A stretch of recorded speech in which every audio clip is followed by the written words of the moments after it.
समोर काढ तिथून.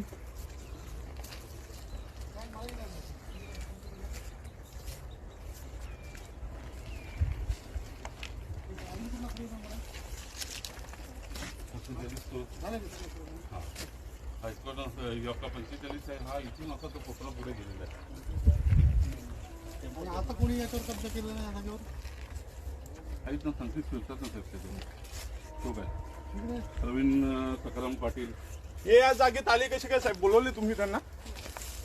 हो सगळ्यांना मी बोलवलं. तुमची जसं तुम्ही कब्जा करून त्यांना पण पेपर सांगितले असतील ना काहीतरी दाखवायला. नाही ते प्रत्यक्षात सुनावणी घेणार मी आणि तुमच्या सगळ्यांचे डॉक्युमेंट घेणार आहे. तुम्ही कुणातर्फे आहात? आदित्य तुमची जमीन आहे काही?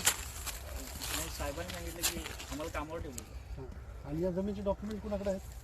डॉक्युमेंट त्यांच्याकडे. ठीक आहे, आपण नोटीस काढतो तुमच्या. साहेब एका सातबाऱ्याचे 2 सातबारे निघतात का? हो ठीक आहे. आता तुम्ही 151चा माझा मालक आहे, तुम्ही प्रश्न विचारला. 145चा माझा आहे, 147चा माझा आहे, 150चा आमचा आहे. ठीक तर आहे. त्या हिशोबाने पण ऐकून एका घ्या, जे तहसीलदार आणि आपला कलेक्टर ऑफिस मधून जे पेपर तुम्ही निघतात. ऐकून घेणार होते ना? 2 मिनिटं ऐका ना माझं. नाही तुम्ही माझं ऐका. आज गुगल वरती पण मोबाईल वर चेक केला तर माझाच येणार आहे. अरे ऐकून तरी घ्याल ना. आता तुमच्या जागेवर यांनी अतिक्रमण केलं असं तुमचं जर म्हणणं असेल, मी दोघांना पण अतिक्रमण केलेलं नाही, घुसखोरी केलेली आहे हा, आणि मग ते ठीक आहे, गुंडागिरी ठीक आहे. करून ऐका आम्हाला ना. आतमध्ये येऊन देत नाही. तेच मी आता काय करतो. अतिक्रमण नाही केलेलं. अहो ऐकून तर घ्या ना. दादा एक मिनिट मी थांबा. आता ते काय बोलतात ते ऐकून ऑफिसला घ्या. तुम्हाला दोघांनाही बोलवतो. तुमचे जे काय डॉक्युमेंट आहे ते सादर करा, त्याप्रमाणे आपण निर्णय घेऊ.